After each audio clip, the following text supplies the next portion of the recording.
kalago, lago-lago ng ano. Yan. Yan guys, so ang gulayan ko. Lalo umuwi ako, yan na. Hindi masyadong madiligan guys. Yan. Nakaluwag ng ano ko. Guys. Meron naman akong kubo rito. Ito. Kubo ko yan eh. Ayan guys, oh. So ngayon nagdidilig ako guys. Wala akong gulo yan. Guys, oh. Ayan guys. Ang kapal ng ano. Ayan, ayusin ko rin yan. Yan ang aking gulayan guys sa Saudi. Yan ang gulayan ko dito sa Saudi, oh.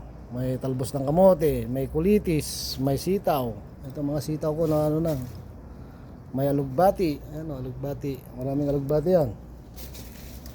Yes. Yan. Bubuhayin ko ulit. Yan guys. Yan, oh. Yes. Yes.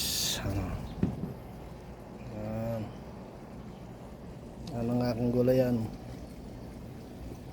Yan ang aking malunggay, oh. Wala lang dahon. Pero buhay pa naman yan kahit walang dahon. Magsisimula pa lang kaya sa init. Sobrang init dito. Ano lang, init pa eh. Wala namang ulan, may init. Ito yung papaya ko, tamlay na. Pero mabubuhay pa siguro yan. Ito guys, oh. Yan, oh. Yan na ba yan, laki. Yan ang alugbati ko, maliliit. Yan ang maliit na yan, alugbati yan. Nakikita nyo, yan. Ang haba. Yes. Yes. Didilig tayo guys. Didilig tayo ngayon. Yan, oh.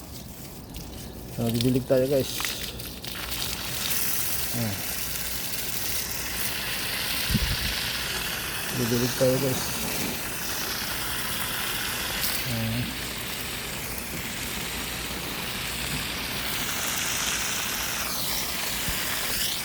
Didilig tayo ngayon sa gulayan ko. Hindi yan ang trabaho ko, garden ko lang ito. Libangan ko lang ito.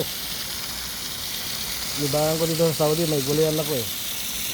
Didiligan ko muna bago magtrabaho kasi wala pa namang oras. Maagal ako pumasok.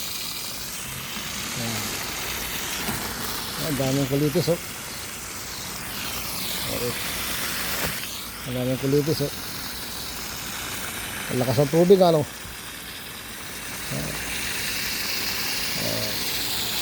Matamlay pa. Ano pa yung dahon. Pupugutan ko yan para tumaba. Para magbago na naman yung dahon.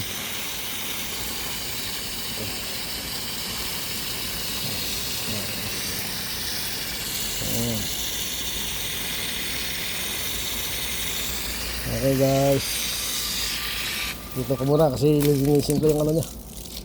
Lagyan natin sa gitna. Ano. Papatubigan. Ayan guys.